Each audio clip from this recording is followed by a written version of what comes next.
Hi everyone, ఈరోజు ఏంటి అని అంటే మనం కరెంట్ అఫైర్స్ రిలేటెడ్గా కొన్ని ఇంపార్టెంట్ టాపిక్స్ అనేవి చూద్దాం. ఈ కరెంట్ అఫైర్స్ ఏంటంటే మనకి ఏ ఎగ్జామ్కైనా సరే ఉపయోగపడేలాగా ఉంటాయి. ఇందులో ఏంటంటే ఈ పర్టికులర్ మంత్లో జరిగిన కొన్ని ఇంపార్టెంట్ కరెంట్ అఫైర్స్ గురించి అయితే ఈరోజు డిస్కస్ చేద్దాం. అవి కూడా ఏంటంటే కొంచెం డీటెయిల్డ్గా డిస్కస్ చేద్దాం. అందులో మనం ఫస్ట్ టాపిక్ చూసుకున్నట్టయితే which is related and it is also very very important for every exam. ఇది ఏంటి అని అంటే United Nations population award. Okay, ఈ పర్టికులర్ అవార్డ్ ఏదైతే ఉన్నదో దీని రిలేటెడ్గా మనకి యునైటెడ్ నేషన్స్లోని ఒక ఇన్స్టిట్యూట్ అంటే ఒక ఆర్గనైజేషన్ ఉంటుంది అనమాట. ఆ ఆర్గనైజేషన్ పేరు ఏంటంటే దట్ ఈస్ UNFPA. ఓకే, ఈ UNFPA అంటే ఏంటి? United Nations Population Fund. Okay, దాని పేరేంటి? దాని full name United Nations Population Fund. Okay, ఈ పర్టికులర్ ఆర్గనైజేషన్ ఏదైతే ఉన్నదో ఇది దేనికోసం ఎస్టాబ్లిష్ చేశారనంటే ఫర్ పాపులేషన్ యాక్టివిటీస్ గురించి ఈ ఆర్గనైజేషన్ అనేది ఎస్టాబ్లిష్ చేశారంటే reproductive health and maternal health గురించి పర్టికులర్ ఆర్గనైజేషన్ అనేది ఉన్నదనమాట. ఇందులో ముఖ్యంగా ఏంటి అంటే ఈ అవార్డు గురించి మాట్లాడుకోవడానికన్నా ముందు ఈ పర్టికులర్ ఆర్గనైజేషన్ హెడ్ క్వార్టర్స్ ఎక్కడ ఉన్నదో చూద్దాం మనం. ఈ UNFPA అనే దాని హెడ్ క్వార్టర్స్ ఎక్కడ ఉన్నది అంటే ఇట్ ఈస్ ప్రెసెంట్ ఇన్ న్యూయార్క్లో ఉన్నదనమాట. అంటే మనకి ఎగ్జామ్లోని ఈ ఆర్గనైజేషన్ హెడ్ క్వార్టర్స్ అడిగే అవకాశం కూడా చాలా ఎక్కువ ఉంటుంది. ఓకే, న్యూయార్క్లో ఉన్నదనమాట. అలాగే ఈ పర్టికులర్ ఆర్గనైజేషన్ మనకి ఒక అవార్డు అనేది ప్రెజెంట్ చేస్తుంది. దాన్నే మనం యునైటెడ్ నేషన్స్ పాపులేషన్ అవార్డు అని అంటాం. ఇంకొక ముఖ్యమైన పాయింట్ ఏంటి అని అంటే ఈ అవార్డు మనకి ఎస్టాబ్లిష్ చేసింది యునైటెడ్ నేషన్స్ పాపులేషన్ ఫండ్ కాదు. ఓకే, ఎవరు ఎస్టాబ్లిష్ చేశారు అని అంటే that body, which body established this United Nations population award అని మనకి ఎగ్జామ్లో అడిగితే the answer is United Nations General assembly. ఈ యునైటెడ్ నేషన్స్ జనరల్ అసెంబ్లీ ఏదైతే ఉన్నదో ఇది ఏంటి అని అంటే మనకి యునైటెడ్ నేషన్స్ ఆర్గనైజేషన్లోని 6 మేజర్ ప్రిన్సిపల్ బాడీస్లో ఇది ఫస్ట్ బాడీ కింద మనం చెప్పుకోవచ్చు. ఏంటది? United Nations General assembly. Okay, ఈ ఆర్గనైజేషన్ ఏదైతే ఉన్నదో ఇది ఈ అవార్డు ఏదైతే మనం యునైటెడ్ నేషన్స్ పాపులేషన్ అవార్డు అని చెప్తున్నామో అది ఇప్పుడు మనకి 1981లో ఎస్టాబ్లిష్ చేశారు. ఓకే, ఈ 1981లో ఎస్టాబ్లిష్ చేసిన తర్వాత this is the established year. And most importantly first award ఎప్పుడు ఇచ్చారు అని అంటే it was given in the year 1983. ఈ పర్టికులర్ ఫస్ట్ అవార్డు కూడా మనకి దీని పరంగా చూసుకుంటే చాలా చాలా ఇంపార్టెంట్. ఎందుకు అని అంటే ఈ అవార్డు అనేది మనకి ఒక ఇండియన్కి వచ్చిందనమాట. ఎప్పుడైనా సరే ఒక ఇంటర్నేషనల్ లెవెల్ ఆర్గనైజేషన్ ఒక ఇండియన్కి వచ్చింది అని అంటే మాత్రం అది మనకి ఖచ్చితంగా గుర్తుపెట్టుకోవాలి. ఓకే, ఇక్కడ మనకి 1983లోని ఫస్ట్ అవార్డు అనేది ఇచ్చారనమాట. ఎవరికి ఇచ్చారు అని అంటే it was presented to 2 members. Okay, ఆ 2 members one of the member is our X prime minister of India and she is the first women prime minister of India. మనందరికీ తెలుసు కదా who is the first women prime minister of India? Indira Gandhi. Okay, she got the award. ఎవరికి? ఇందిరా గాంధీ గారికి ఇచ్చారు. Okay, this is the first person who got, and Indira Gandhi is the first person to get United Nations Population Award. ఈవిడితో పాటు ఇంకొక person కూడా ఇచ్చారు. అతను ఏంటి అని అంటే he belongs to China. Okay, Indira Gandhi is from India and one more person who got the award, that is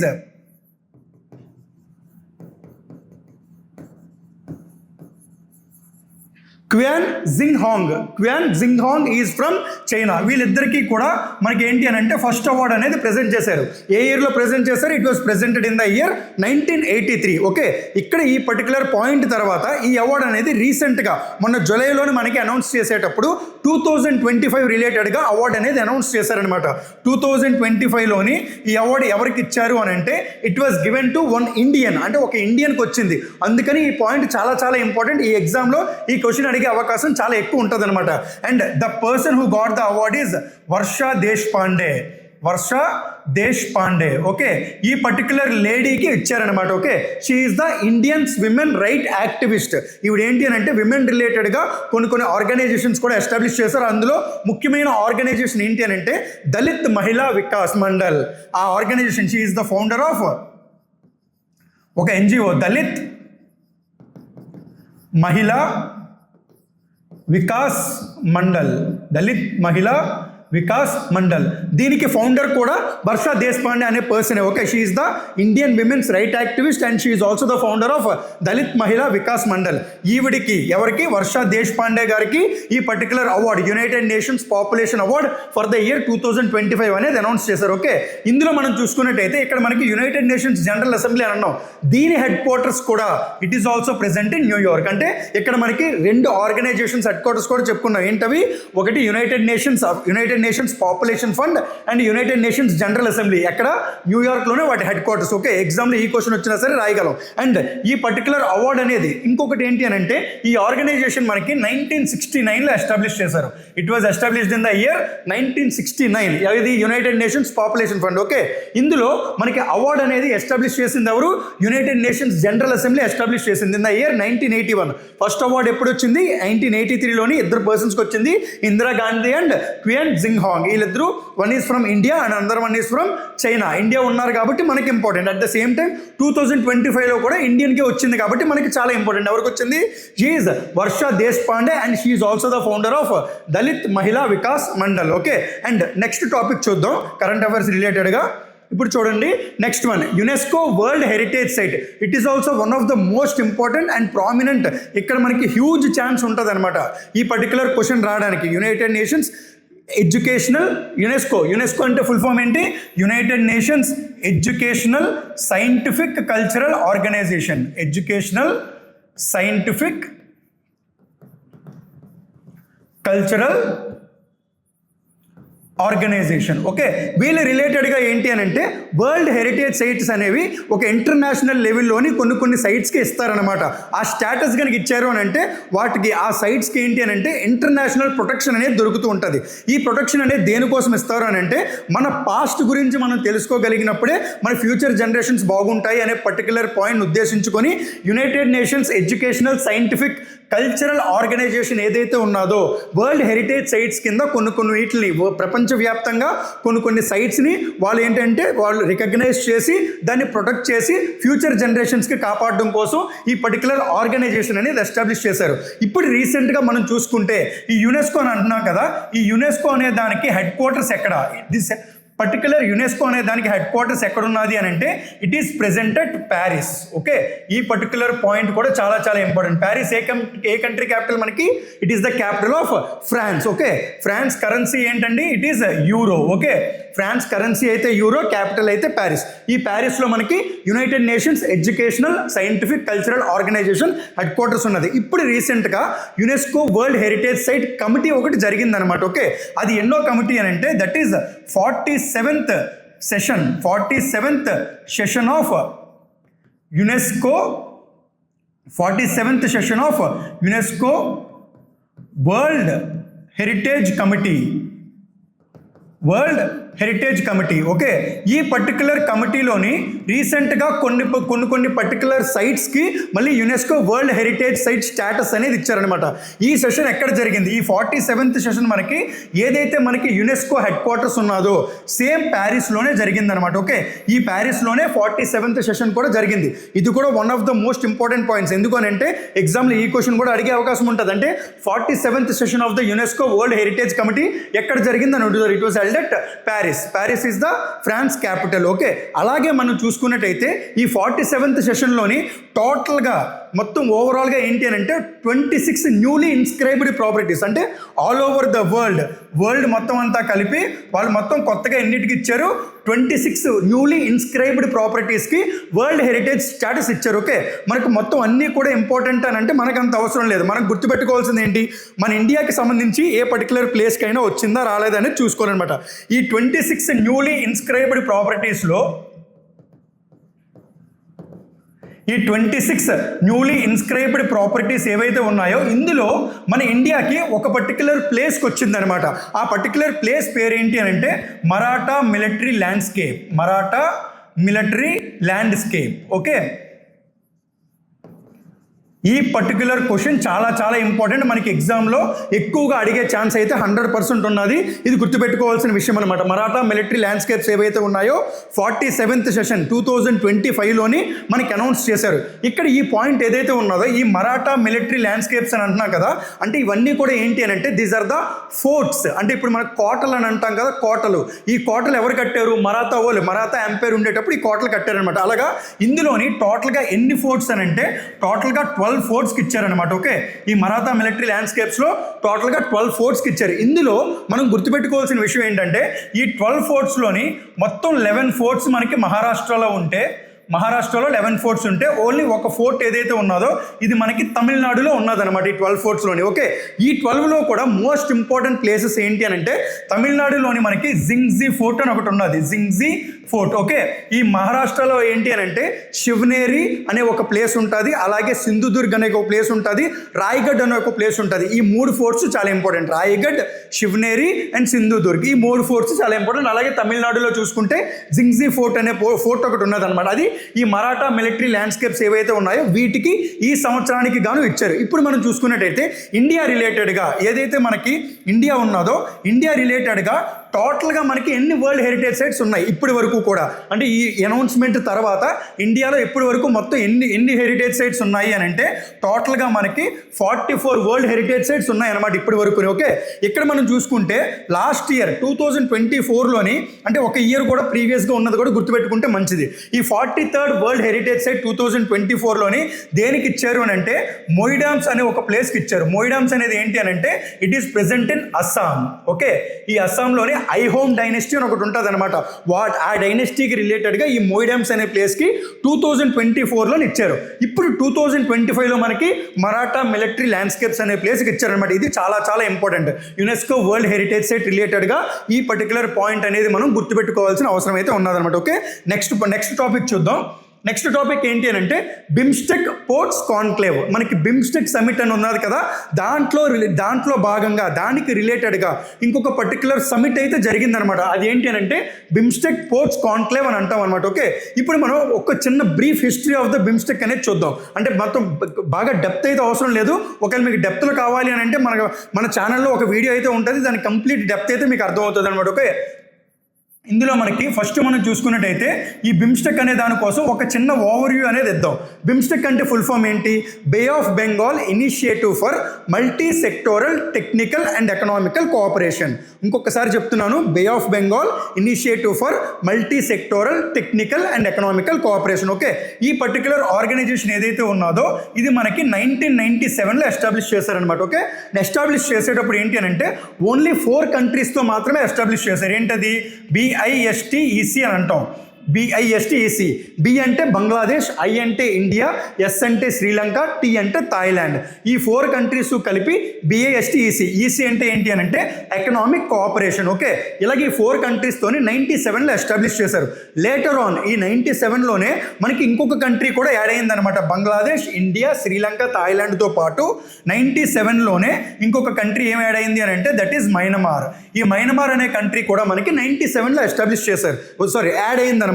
next అలాగే చూసుకున్నట్టయితే ఈ 2004లోని ఇంకొక 2 కంట్రీస్ యాడ్ అయ్యాయి అనమాట. అవే మనకి Nepal and Bhutan. Okay, Nepal and Bhutan. ఇప్పుడు మనం చూసుకున్నట్టయితే total number of countries present in BIMSTEC అని అడిగారు అనుకోండి ఎగ్జామ్లో, ఎన్ని కంట్రీస్ ఉన్నాయి మనకి? టోటల్ నెంబర్ ఆఫ్ కంట్రీస్ అయితే మనకి టోటల్గా ఎన్ని ఉన్నాయి? It is 7 countries. But establish చేసేటప్పుడు ఎన్ని కంట్రీస్ ఉన్నాయి?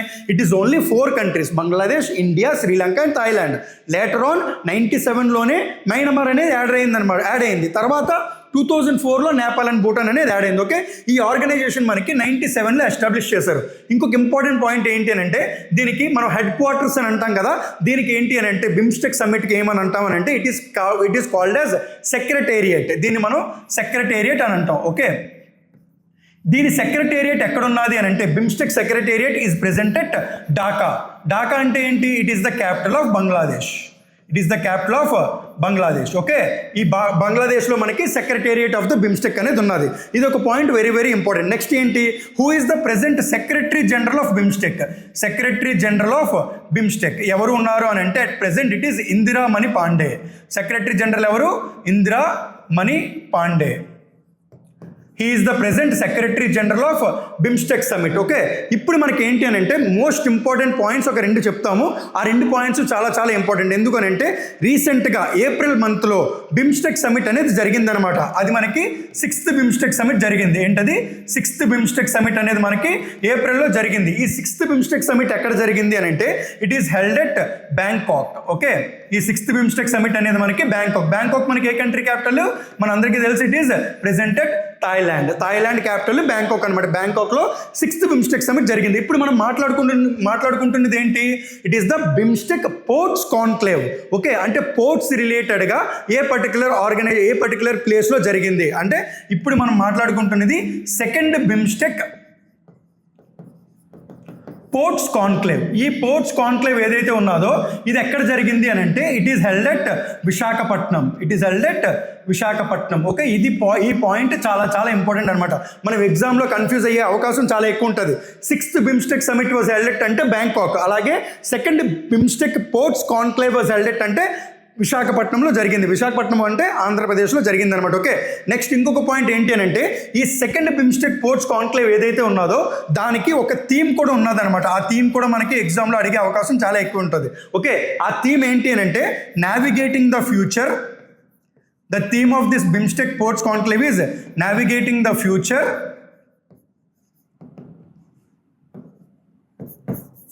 Blue economy, innovation and sustainable partnership.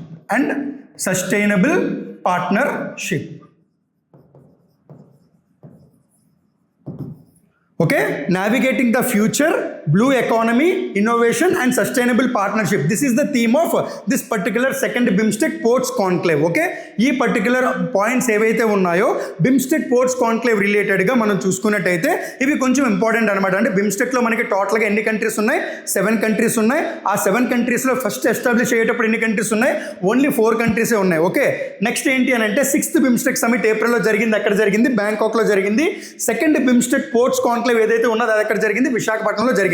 ఇంకొక పాయింట్ ఏంటి అని అంటే బిమ్స్టెక్ అంటే మనం చెప్తున్నాం కదా Bay of Bengal Initiative for Multi Sectoral అని అంటున్నాం. Multi sectoral and technical and economical cooperation. మనకి మొత్తం ఏంటి అని అంటే 14 సెక్టర్స్లోని వీళ్ళు కోఆపరేషన్ అనేది ఉంటుంది అనమాట. ఎన్ని సెక్టర్స్లో ఉంటుందని అడుగుతాడు ఎగ్జామ్లో. టోటల్గా మనకి 14 సెక్టర్స్లోని వీళ్ళు కోఆపరేషన్ అనేది ఉంటుంది అనమాట. మల్టీ సెక్టోరల్ అని చెప్తున్నాం కాబట్టి. అలాగే మనకి ఏవైతే మనం ప్రీవియస్గా చూసుకున్నామో ఇక్కడ మనం లాస్ట్ కాన్సెప్ట్ చెప్పాం కదా వరల్డ్ హెరిటేజ్ సైట్ అని. ఇక్కడ ఇంకొక పాయింట్ ఉంటుంది అనమాట. ఆ పాయింట్ ఏంటి అని అంటే వరల్డ్ హెరిటేజ్ డే ఎప్పుడు మనకి? April 18th. World heritage day every year is observed on April 18th. Okay, అలాగే మనం చూసుకున్నట్టయితే రీసెంట్గా జరిగింది యునైటెడ్ నేషన్స్ పాపులేషన్ అవార్డ్ అని అన్నాం కదా మనకి వరల్డ్ పాపులేషన్ డే. ఈ వరల్డ్ పాపులేషన్ డే ఎప్పుడు? రీసెంట్గా జరిగింది July 11th is observed as the world population day. ఈ 2 పాయింట్స్ కూడా చాలా ఇంపార్టెంట్. ఇవి ఏవైతే కరెంట్ అఫైర్స్ అనేవి మనం గుర్తుపెట్టుకునే విధానం ఎలాగుంటుంది అంటే ఈ విధంగా మీరు ఓవరాల్గా చదివితే మీకు గుర్తుపెట్టుకోవడం ఈజీ. ఇక్కడ మనకి హెడ్ క్వార్టర్స్ కవర్ అవుతున్నాయి, అలాగే డేస్ కూడా కవర్ అవుతున్నాయి. ఒరిజినల్గా ఇక్కడ మనకి ఏదైతే టాపిక్ ఉన్నదో అది కూడా కవర్ అవుతుంది. అదే మీరు సపరేట్గా చదవడం వల్ల ఏమవుతుంది మీకు ఏంటి అని అంటే గుర్తుపెట్టుకునే బర్డెన్ అనేది ఎక్కువైపోతుంది అనమాట. ఇలాగా మీరు ఓవరాల్గా గుర్తుపెట్టుకుంటే మీకు కొంచెం ఈజీగా గుర్తుంటుంది. Okay, world population day is July 11th, world heritage day is April 18th. ఈ 2 కూడా మర్చిపోకూడదు. Okay, next topic after BIMSTEC ఏంటి అని అంటే నెక్స్ట్ టాపిక్ చూసుకుంటే న్యూలీ అపాయింటెడ్ గవర్నర్స్. మన ఇండియాలోని ఇప్పుడు రీసెంట్గా ఇప్పుడు మనం చూసుకున్నట్టయితే ఇండియా అంటే ఏంటి? ఇట్ ఈస్ ద కంప్రైజన్ ఆఫ్ టోటల్గా స్టేట్స్ని యూనియన్ టెరిటరీస్ కంప్రైజ్ చేస్తే మనం ఇండియా అని చెప్పుకుంటాం. ఓకే, మన ఇండియాలోని స్టేట్స్ ఉన్నాయి, యూనియన్ టెరిటరీస్ ఉన్నాయి. ప్రతి స్టేట్కి ఓవరాల్గా మనం సెంట్రల్ గవర్నమెంట్ చూసుకుంటే మనకి హెడ్ కింద ప్రెసిడెంట్ ఉంటారు, దాని తర్వాత వైస్ ప్రెసిడెంట్ ఉంటారు, తర్వాత మనకి ప్రైమ్ మినిస్టర్, ఇలా కౌన్సిల్ ఆఫ్ మినిస్టర్స్ ఉంటారు. ఓకే, ఇదే మనం చూసుకున్నట్టయితే ఇండియాలోని స్టేట్స్ ఉన్నాయి. అలాగే ఎన్ని స్టేట్స్ ఉన్నాయి మనకి? టోటల్గా 28 స్టేట్స్ ఉన్నాయి. ఎన్ని యూనియన్ టెరిటరీస్ ఉన్నాయి? టోటల్గా మనకి 8 యూనియన్ టెరిటరీస్ అయితే ఉన్నాయి. ఇందులో మనకి స్టేట్స్ కానీ యూనియన్ టెరిటరీస్ రిలేటెడ్గా చూసేటప్పుడు హెడ్ ఆఫ్ ద స్టేట్ కింద ఎవరు ఉంటారు మనకి? హెడ్ ఆఫ్ ద స్టేట్ కింద మనకు ఉండేది గవర్నర్. ఓకే, అలాగే మనకి యూనియన్ టెరిటరీస్ ఉన్నాయి కదా, యూనియన్ టెరిటరీస్లోని హెడ్ కింద ఎవరు ఉంటారు అని అంటే ఒకటి లెఫ్టినెంట్ గవర్నర్ అని అయినా అంటాం, లేదు అని అంటే అడ్మినిస్ట్రేటర్ అయినా అంటాం. Okay, administrator or lieutenant governor. What is the difference between this governor, lieutenant governor and administrator అంటే ఏం లేదు. ఇక్కడ మనం చూసుకున్నట్టయితే ముఖ్యంగా మనం గుర్తుపెట్టుకోవాల్సింది స్టేట్స్ ఏవైతే ఉన్నాయో 28 స్టేట్లకి ఉన్న పర్సన్ మనం గవర్నర్ అని అంటాం. ఈ యూనియన్ టెరిటరీస్ ఏవైతే ఉన్నాయో వీటికి ఏంటి అని అంటే పాపులేషన్ వైజ్ కానీ స్ట్రాటజికల్గా కానీ ఓకే ఈ పర్టికులర్ జోగ్రఫికల్గా కానీ వీళ్ళకి ఏంటి అని అంటే కొంత ఇంపార్టెన్స్ ఉంటుంది అనమాట. అలాగే ఏవైతే ఇంపార్టెన్స్ ఎక్కువ ఉన్నాయో అంటే పాపులేషన్ ఎక్కువ ఉన్న స్టేట్స్ కానీ strategic importance, for example Jammu and Kashmir ఉన్నది, అండమాన్ అండ్ నికోబార్ ఐలాండ్స్ ఉన్నది, లడాక్ ఉన్నది, వీటికి ఏంటి స్ట్రాటజికల్ ఇంపార్టెన్స్ చాలా ఎక్కువ ఉంటుంది అనమాట. అలాంటి ప్లేసెస్కి ఏవైతే ఉన్నాయో వాటికి మనం చూసుకుంటే వాటికి లెఫ్టినెంట్ గవర్నర్ అనే హోదా ఉంటుంది. రిమైనింగ్ యూనియన్ టెరిటరీస్ ఏవైతే ఉన్నాయో వాటికి అడ్మినిస్ట్రేటర్ అనే హోదా ఉంటుంది అనమాట. అలాగా మొత్తం 8 యూనియన్ టెరిటరీస్లో మనకి ఓవరాల్గా ఏవైతే 5 ఉన్నాయో 5 యూనియన్ టెరిటరీస్కి లెఫ్టినెంట్ గవర్నర్స్ ఉన్నారు. అలాగే ఏవైతే రిమైనింగ్ 3 ఉన్నాయో వీటికి ఏంటి అని అంటే అడ్మినిస్ట్రేటర్స్ ఉన్నారనమాట. ఓకే, ఇక్కడ చూసుకున్నట్టయితే ఈ 5 లెఫ్టినెంట్ గవర్నర్స్ ఎవరైతే ఉన్నాయో అవి ఏ యూనియన్ టెరిటరీస్ అని అంటే టోటల్గా ఫస్ట్ మనం చూసుకుంటే Delhi. Okay, Delhi is also union territory. Next అలాగే Jammu and Kashmir, next Ladakh, next Andaman and Nicobar islands, next ఏంటి అని అంటే పుడుచ్చేరి. ఓకే, టోటల్గా మనకి ఈ 5 యూనియన్ టెరిటరీస్కి లెఫ్టినెంట్ గవర్నర్స్ ఉంటారు. సేమ్ అలాగే ఇక్కడ మనం చూసుకుంటే ఈ 3 ఉన్నాయి కదా, Dadra Nagar Haveli and Daman and Diu. Dadra Nagar Haveli, Daman and Diu. Next Chandigarh, Lakshadweep. అంటే టోటల్గా మనం చూసుకున్నట్టయితే ఏవైతే మనకి 8 యూనియన్ టెరిటరీస్ ఉన్నాయో ఏవైతే 5 యూనియన్ టెరిటరీస్ ఇప్పుడు మనం మాట్లాడుకున్నామో వీటికి లెఫ్టినెంట్ గవర్నర్స్ ఉంటారు. ఈ 3 యూనియన్ టెరిటరీస్ ఏవైతే ఉన్నాయో వీటికి అడ్మినిస్ట్రేటర్స్ ఉంటారు. ఇక్కడ మనకి కామన్గా ఉండే పాయింట్ ఏంటి అని అంటే ఈ 28 స్టేట్స్లో ఉన్న గవర్నర్స్కి కానీ ఈ 8 యూనియన్ టెరిటరీస్లో ఉన్న లెఫ్టినెంట్ గవర్నర్ అడ్మినిస్ట్రేటర్స్కి కానీ who is the person who will give appointment. Okay, ఇక్కడ మనం చూసుకున్నట్టయితే అపాయింట్మెంట్ ఈ పాయింట్ చాలా చాలా ఇంపార్టెంట్. ఓకే, ఈ అపాయింట్మెంట్ అనేది ఎవరిస్తారు అని అంటే మన ఇండియాలో ప్రెసిడెంట్ ఆఫ్ ఇండియా కింద ఎవరైతే ఉన్నారో ఆ పర్టికులర్ పర్సనే వీళ్ళందరికీ కూడా అపాయింట్మెంట్స్ అనేవి ఇస్తారనమాట. Appointment is given by president of India. Okay, ఇప్పుడు మనకి ఏంటి అని అంటే కొత్తగా చూసుకున్నట్టయితే ఒక 3 మెంబర్స్కి గవర్నర్స్ కింద ఇచ్చారనమాట. అంటే ఇక్కడ 2 స్టేట్స్ ఏవైతే ఉన్నాయో ఈ 2 స్టేట్స్కి కొత్త గవర్నర్స్ని అపాయింట్ చేశారు. అలాగే ఒక పర్టికులర్ యూనియన్ టెరిటరీకి ఒక కొత్త గవర్నర్ని అపాయింట్ చేశారు. ఓకే, ఇక్కడ మనం చూసుకుంటే ఈ 2 స్టేట్స్ ఉన్న అని రాశాం కదా, 2 స్టేట్స్ ఏంటి, ఈ 2 స్టేట్స్లోని ఒక స్టేట్ అయితే Goa. Okay, another state is Haryana. Okay, ఇందులో మనం చూసుకున్నట్టయితే ఈ గోవాకి పూసపాటి అశోక్ గజపతి రాజు, పూసపాటి అశోక్ గజపతి రాజు.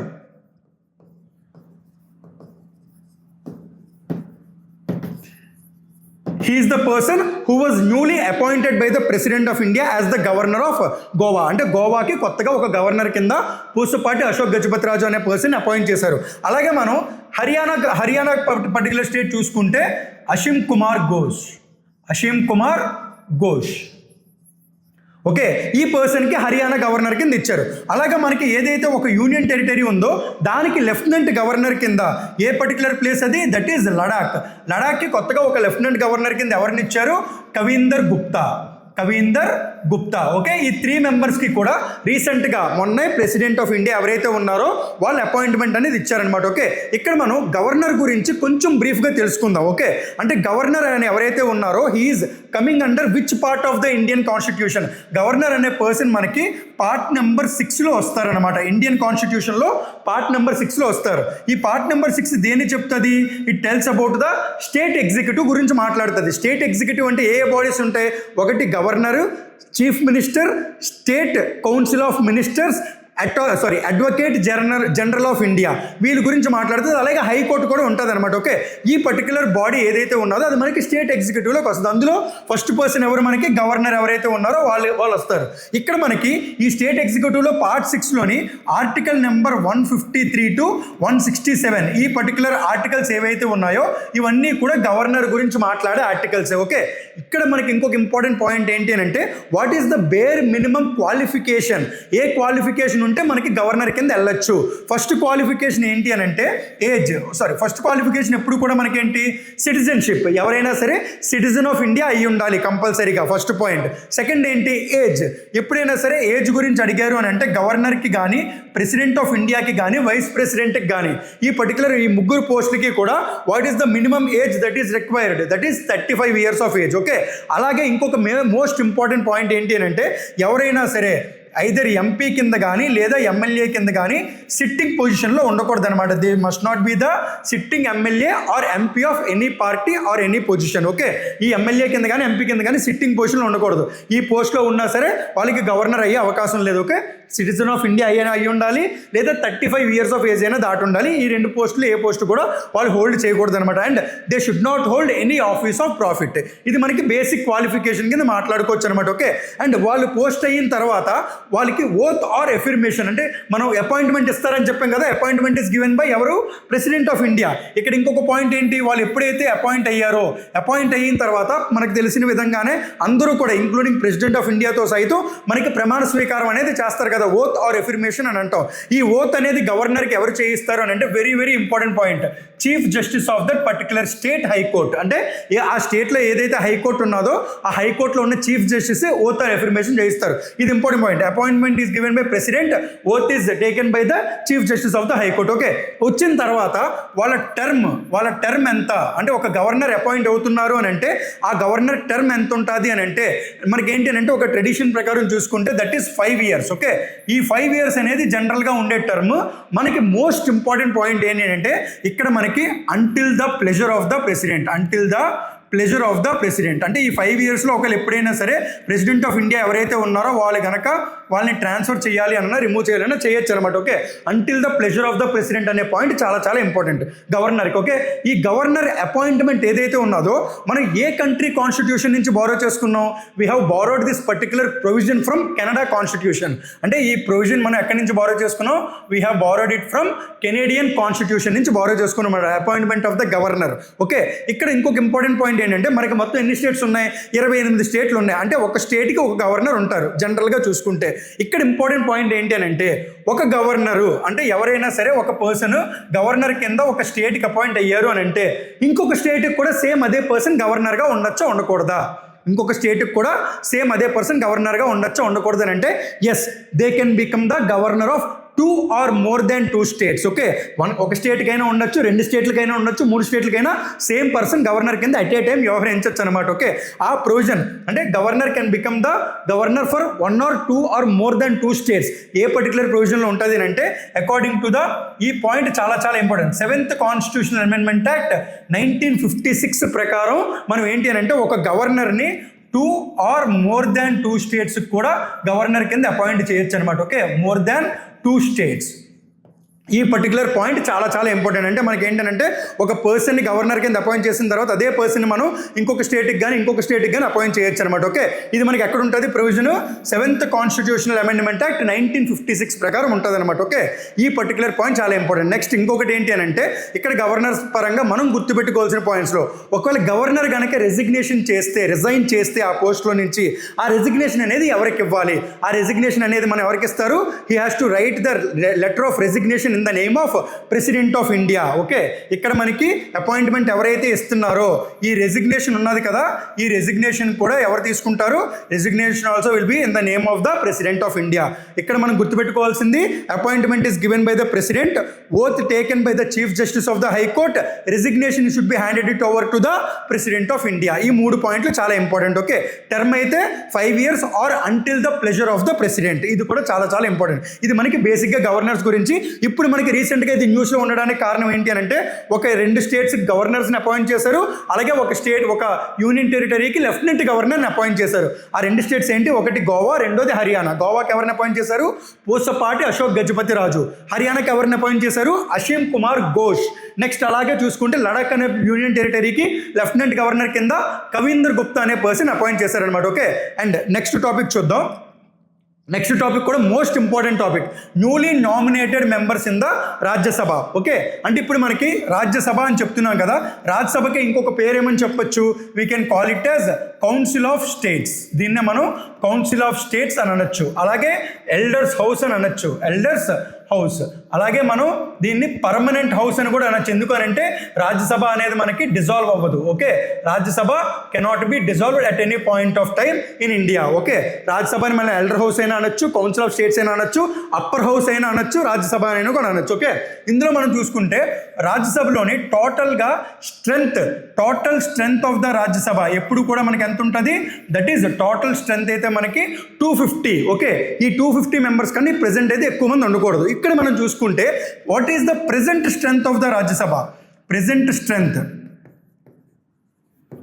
Strength of the Rajya Sabha is 245. Okay, 245. ఇక్కడ మనం చూసుకుంటే ఈ 245 మెంబర్స్లోని దీన్ని 2 భాగాలుగా విడగొట్టచ్చు అనమాట. ఆ 2 భాగాల్లో ఫస్ట్ భాగం ఏదైతే ఉన్నదో ఫస్ట్ పార్ట్ ఏంటి అని అంటే 233 మెంబర్స్. ఓకే, ఈ 233 మెంబర్స్ ఎవరైతే ఉన్నారో these are the member of parliaments who were indirectly elected. అంటే ఎవరైతే మనకి స్టేట్స్లో ఎమ్మెల్యేస్ ఉంటారో ఆ స్టేట్ని ఇక్కడ మనం చూడండి కౌన్సిల్ ఆఫ్ స్టేట్స్ అని అంటున్నాం. ఓకే, మనం ఓట్ వేసేటప్పుడు అంటే ఎవరైతే పీపుల్ ఉన్నారో పీపుల్ డైరెక్ట్గా ఓట్ వేసేటప్పుడు ఎవరికి ఓటేస్తారు? Only for the member of parliaments present in the లోక్సభలో ఉన్న వాళ్ళకి మాత్రమే మనం ఓటేస్తాం. రాజ్యసభకి ఎవరైతే వెళ్తున్నారో మనం ఎవరినైతే ఎంచుకున్నామో అంటే పీపుల్స్ రిప్రజెంటేటివ్స్ ఎవరైతే ఉన్నారో వాళ్ళకి ఓటేసే వాళ్ళు ఎవరైతే ఉంటారో అది మన ఇండైరెక్ట్ ఎలక్షన్స్ ద్వారా రాజ్యసభకి వెళ్తారనమాట. అంటే స్టేట్ని రిప్రజెంట్ చేస్తూ రాజ్యసభలో ఉంటారు. మన కాన్స్టిట్యుయెన్సీస్ ఏవైతే ఉన్నాయో వాటిని రిప్రజెంట్ చేస్తూ అదే మన విశాఖపట్నం డిస్ట్రిక్ట్ ఉన్నది కదా, కంప్లీట్ విశాఖపట్నం డిస్ట్రిక్ట్ అంతటిని ఒక కాన్స్టిట్యుయెన్సీ కింద తీసుకుంటే వాటిని రిప్రజెంట్ చేస్తూ మనకి లోక్సభలో ఉంటారు. స్టేట్లో చూసుకుంటే ఇండివిజువల్ కాన్స్టిట్యుయెన్సీస్ ఏవైతే ఉన్నాయో వాటిని చూస్తూ ఎమ్మెల్యేస్ అనే పైపులు ఉంటారనమాట. ఓకే, ఇక్కడ మనకి రాజ్యసభకి ఏంటి అని అంటే ఇండైరెక్ట్ ఎలక్షన్స్ జరుగుతాయి. ఇండైరెక్ట్ ఎలక్షన్స్ మనకి మొత్తం ఎవరెవరికి జరుగుతాయి? ఒకటి రాజ్యసభ మెంబర్స్కి జరుగుతుంది, నెక్స్ట్ అలాగే వైస్ ప్రెసిడెంట్ ఆఫ్ ఇండియాకి జరుగుతుంది, అలాగే చూసుకున్నట్టయితే మనకి నెక్స్ట్ ప్రెసిడెంట్ ఆఫ్ ఇండియాకి కూడా ఇండైరెక్ట్ ఎలక్షన్ జరుగుతాయి. ఈ 3 కూడా అవే జరుగుతాయి. నెక్స్ట్ వెరీ ఇంపార్టెంట్ పాయింట్ ఏంటంటే గవర్నర్కి మనకి ఎలక్షన్స్ అనేవి కండక్ట్ చేయరు. Okay, governor is appointed through special electoral college by the president of India. Okay, special electoral college అనేది ఉంటుంది అనమాట వాళ్ళకి. ఓకేనా, ఇక్కడ చూసుకుంటే ఇండైరెక్ట్ ఎలక్షన్స్ ద్వారా ఏం చేయొచ్చు? ఇక్కడ 233 మెంబర్ ఆఫ్ పార్లమెంట్స్ ఎవరైతే ఉన్నారో వాళ్ళని ఎలక్ట్ చేసుకుంటారు. ఓకే, నెక్స్ట్ ఈ 245 అండ్ 233 అంటే రిమైనింగ్ ఎంత? ఈ 12 మెంబర్స్ ఎవరైతే ఉన్నారో వీళ్ళకి ఒక అధికారం ఉండదు. ఏంటంటే these are the people who are nominated by the president of India. అంటే మన ఇండియాలో ఎవరైతే ప్రెసిడెంట్ ఆఫ్ ఇండియా ఉన్నారో వాళ్ళు ఒక 12 మందిని నామినేట్ చేయొచ్చు అనమాట. ఓకే, ఈ నామినేట్ చేయబడిన పీపుల్ ఎవరైతే ఉన్నారో ఈ నామినేషన్ ఎవరైతే చేయాలని అనుకుంటున్నారో పర్సన్స్ వాళ్ళు కొన్ని ఫీల్డ్స్లో వాళ్ళు నిష్ణాతులు అయి ఉండాలన్నమాట. వాళ్ళు ఫేమస్ పీపుల్ అయి ఉండాలి. ఓకే, ఆ పర్టికులర్ ఏరియాస్ ఏవైతే ఉన్నాయో అవి ఏంటి అని అంటే ఒకటి arts, next is literature, next is science and engineering అని అనొచ్చు, next is social service. Okay, ఈ పర్టికులర్ 4 ఫీల్డ్స్లో పీపుల్ ఎవరైతే ఉంటారో వాళ్ళని ఒక 12 మెంబర్స్ని ప్రెసిడెంట్ ఆఫ్ ఇండియా నామినేట్ చేయొచ్చు అనమాట. ఓకే, ఇక్కడ ఇంకొక చిన్న ఇంపార్టెంట్ పాయింట్ ఉండదు. ఏంటి అని అంటే అది మీరు గుర్తుపెట్టుకోండి, మనకి ఎగ్జామ్లో అడిగితే ఈ పాయింట్ అనేది చాలా అవసరం పడుతుంది. ఎప్పుడైనా సరే మనకి ప్రెసిడెంట్ ఆఫ్ ఇండియాకి ఎలక్షన్స్ జరుగుతాయి. ఓకే, ఆ ప్రెసిడెంట్ ఆఫ్ ఇండియా ఎలక్షన్స్లోని ఈ 12 మెంబర్స్ ఎవరైతే ఉన్నారో నామినేటెడ్ మెంబర్స్ వాళ్ళు ఓటేసే అధికారం ఉన్నదా లేదా అని అంటే they are not having any right to vote in the president's elections. Okay, but removal of the president or impeachment of the president అంటే ప్రెసిడెంట్ని కనుక సీట్లో నుంచి తీసేయాలనుకోండి అప్పుడు ఈ 12 మందికి ఓటేసే అధికారం ఉంటుంది. అంటే ఎలక్ట్ చేయడానికి అధికారం ఉండదు, రిమూవల్కి అయితే అధికారం ఉంటుంది. ఇది మాత్రం గుర్తుపెట్టుకోండి. ఓకే, ఇక్కడ ఈ 12 మెంబర్స్ నామినేటెడ్ ఎవరైతే ఉన్నారో ఇప్పుడు రీసెంట్గా మన ప్రెసిడెంట్ ఆఫ్ ఇండియా ఎవరు? Draupadi Murmu. Okay, she recently nominated 4 new members to the Rajya Sabha. అంటే కొత్తగా ఒక 4 రాజ్యసభకి నామినేట్ చేశారనమాట. 4 new members were nominated to Rajya Sabha by ఎవరు? President of India.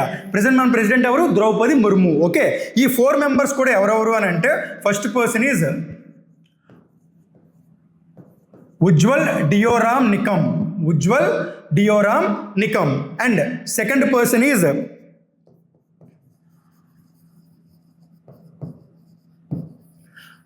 Harshavardhan Shringla. Third person is C Sadananda master.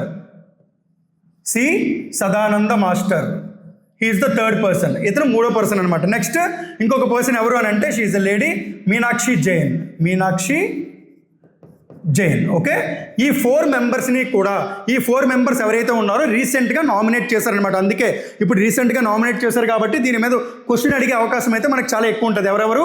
Ujjwal Deoram Nikam, Harshvardhan Shringla and C Sadananda Master and Meenakshi Jain. ఈ 4 మెంబర్స్ని రీసెంట్గా నామినేట్ చేశారు. ఓకే, ఇక్కడ మనం చూసుకుంటే ఏదైతే ఇక్కడ రాజ్యసభ ఉన్నదో ఇండైరెక్ట్ ఎలక్షన్స్ జరుగుతాయని అంటున్నాం కదా, what is the basic qualification for any person to become the Rajya Sabha member of parliament? Basic క్వాలిఫికేషన్లో చూసుకుంటే ఒకటేంటి, మనకి సిటిజన్ ఆఫ్ ఇండియా అయ్యి ఉండాలి బేసిక్గా. నెక్స్ట్ ఇంకొకటి చూసుకుంటే ఏంటి, ఏజ్.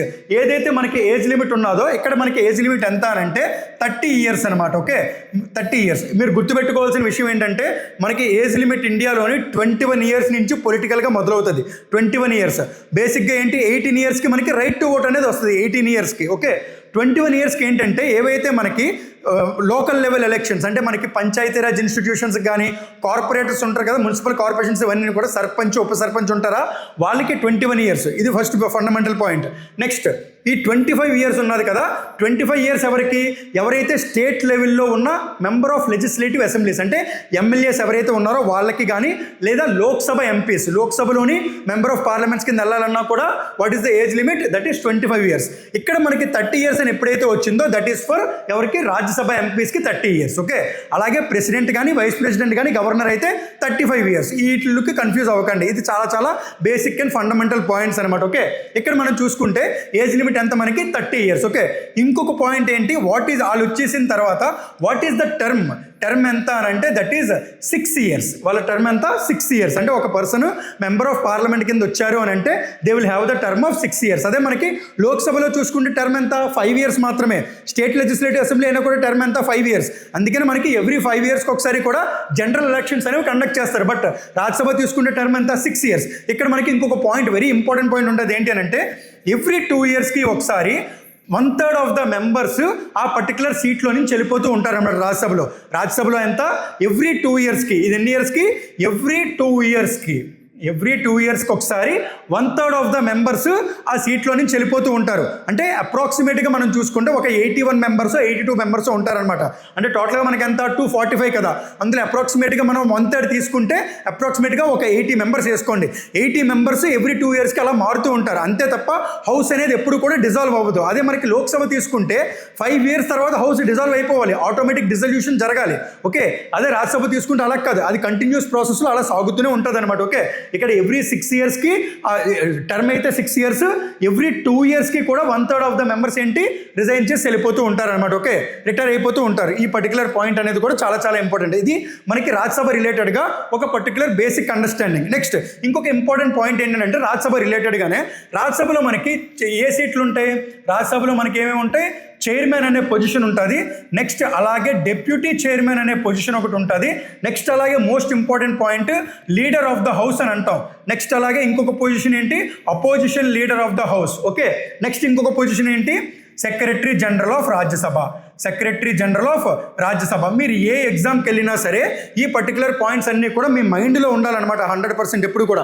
ఇక్కడ మనకి ఎప్పుడైనా సరే గుర్తుపెట్టుకోవాల్సిన విషయం, రాజ్యసభకి చైర్మన్ అని అంటున్నాం కదా, ఎక్స్ అఫీషియో చైర్మన్ అని అంటాం. ఏమంటాం, ఎక్స్ అఫీషియో చైర్మన్. అంటే ఎవరైతే ఒక వైస్ ప్రెసిడెంట్ కింద ఇండియాలో అపాయింట్ అవుతారో, ఎలక్ట్ అవుతారో వైస్ ప్రెసిడెంట్ కింద, ఆ పర్సన్ని ex officio chairman of the Rajya Sabha కింద ఉంటాం. అంటే ఆయనకి మనం శాలరీ ఇచ్చేది యాజ్ వైస్ ప్రెసిడెంట్ గాను, at the same time ex officio chairman of the Rajya Sabha కింద గాను కూడా మనం ఇస్తాం అనమాట. అంటే ఇక్కడ మనకి చైర్మన్ ఆఫ్ ద రాజ్యసభ ఎవరు, ఇప్పుడు ఎవరైనా సరే ఇప్పుడు ప్రెసెంట్ వైస్ ప్రెసిడెంట్ ఉన్నారో వాళ్ళనే chairman of the Rajya Sabha. At present vice president ఎవరు, మనకి Jagdeep Dhankhar. He is the present vice president. ఇలా చూసుకుంటే మనకి first vice president of India ఎవరు, సర్వేపల్లి రాధాకృష్ణన్. దెన్ ఈజీగా మనం గుర్తుపెట్టుకోవచ్చు, he is the first chairman of the Rajya Sabha. Okay, next deputy chairman. Who is the present deputy chairman of Rajya Sabha, Harivansh Narayan Singh. Okay, who is the present leader of the house, present leader of the house is Jagat Prakash Nadda. JP Nadda is the present leader of the house. Next, who is the present opposition leader of the house? ఇక్కడ మనకి ఏదైతే మనకు ఒక tradition ప్రకారం వస్తుందో, అంటే leader of the house ఎలాగైతే ఎంచుకుంటారో అదే మనం చూసుకుంటే లోక్సభలో లీడర్ ఆఫ్ ద హౌస్ ఎవరు, నరేంద్ర మోడీ. ఓకే, అలాగే ప్రైమ్ మినిస్టర్ ఎవరైతే ఉన్నారో అతను నరేంద్ర మోడీ. ఇక్కడ మనకి రాజ్యసభ తీసుకుంటే JP Nadda is the leader of the house. Opposition leader కింద కూర్చోవాలి అని అంటే మనకి ఎంత రావాలి, మినిమమ్ 10% ఆఫ్ ద సీట్స్ రావాలన్నమాట. ఇండివిజువల్ పార్టీకి 10% ఆఫ్ ద సీట్స్ రావాలి. అది బీజేపీ చూసుకుంటే ఇప్పుడు రాజ్యసభలో 99 ఎన్నో ఉన్నాయి. అలాగే మనం కాంగ్రెస్ ఓన్లీ ఇండివిజువల్గా కాంగ్రెస్ ఒకటే చూసుకుంటే 27 ఎన్నో ఉన్నాయి. అంటే 245లో 10% అంటే ఎంత, 24 ఆర్ 25 తీసుకోండి, వాళ్ళకి 27 ఉన్నాయి. సో అపోజిషన్ లీడర్ కింద కూర్చుని అర్హత ఉన్నది అనమాట వాళ్ళకి. సో ఇక్కడ మనల్ని ఎవరు అపాయింట్ చేశారు అని అంటే అపోజిషన్ లీడర్ కింద Mallikarjun Kharge. He is the present opposition leader of the house. అలాగే మనకి secretary general of the Rajya Sabha ఎవరు అని అంటే ప్రమోద్ చంద్ర మోడీ. ఓకే, వీళ్ళు ఏంటి అని అంటే బేసిక్ అండర్స్టాండింగ్. ఎప్పుడైనా సరే మీరు లోక్సభ గురించి మాట్లాడినా, రాజ్యసభ గురించి మాట్లాడినా వీళ్ళ గురించి గుర్తుపెట్టుకోవాలి. లోక్సభలో సేమ్ ఇలాగే ఉంటుంది ఆర్డర్. ఆ ఆర్డర్ ప్రకారం ప్రెసెంట్ ఎవరున్నారో మీరు ఒకసారి చూసుకుంటే మీకు ఒక అవగాహన అయితే ఉంటుంది అనమాట. ప్రెసెంట్ రాజ్యసభ చూసుకుంటే చైర్మన్ అయితే జగదీప్ ధన్కర్, ఇతను present vice president of India. So he will be the chairman of the Rajya Sabha. Next deputy chairman అయితే Harivansh Narayan Singh. Next leader of the house అయితే Jagat Prakash Nadda. Opposition leader of the house అయితే మల్లికార్జున్ ఖార్గే. అలాగే secretary general of the Rajya Sabha అయితే ప్రమోద్ చంద్ర Modi. Okay, ఇవేంటి అని అంటే ఇప్పుడు present రీసెంట్గా ఈ మంత్లో జరిగిన కొన్ని ఇంపార్టెంట్ కరెంట్ అఫైర్స్ అనమాట. ఓకే, ఇవేంటి మనకి ఎగ్జామ్ రిలేటెడ్గా చూసుకుంటే మనం 100% మనం ఎక్స్పెక్ట్ చేసే క్వశ్చన్స్ కూడా ఇవి ఉంటాయి. ఓకే, ఈ పర్టికులర్ క్వశ్చన్స్ అన్ని ఇవి ఏవైతే ఉన్నాయో కరెంట్ అఫైర్స్, దీని రిలేటెడ్గా మనకి ఎప్పుడైనా సరే కరెంట్ అఫైర్స్ ఎలా చదవాలి అని అనుమానం ఉంటుంది. అంటే ఒక పాయింట్ మనం చదువుతున్నాం అని అంటే దాని ఆల్రౌండ్ ఏదైతే ఉంటుందో మొత్తం అంతా మనం కవర్ చేయగలిగేలాగా చదివాము అని అంటే ఆ కరెంట్ అఫైర్ మనకి కొంచెం ఇంట్రెస్టింగ్గా ఉంటుంది. అంతే తప్ప ఆ పర్టికులర్ క్వశ్చన్ ఆన్సర్ లాగా గుర్తుపెట్టుకుంటే మనకి ఏంటి అంటే కొన్ని క్వశ్చన్స్ వెళ్ళిన తర్వాత ముందు చదివినవన్నీ మర్చిపోతాం. సో ఇలా గనక మీరు చదివేటట్టయితే అంటే ఓవరాల్గా కనుక మీరు చదివేటట్టయితే మీకు ఏమవుతుంది అంటే ఇంకొకసారి కనుక రివిజన్ చేస్తే మీకు 100% ఈజీగా గుర్తుండే అవకాశం అయితే ఉంటుంది. సో ఇలాగే కరెంట్ అఫైర్స్ వీడియోస్ కూడా మనం పోస్ట్ చేస్తూ ఉంటాం. And please watch this video till the end. Okay, and ఈ పర్టికులర్ ఇన్ఫర్మేషన్ ఏదైతే ఉందో మీ అందరికీ కూడా హెల్ప్ అవుతుందని కోరుకున్నాం. And hope this helps and thank you.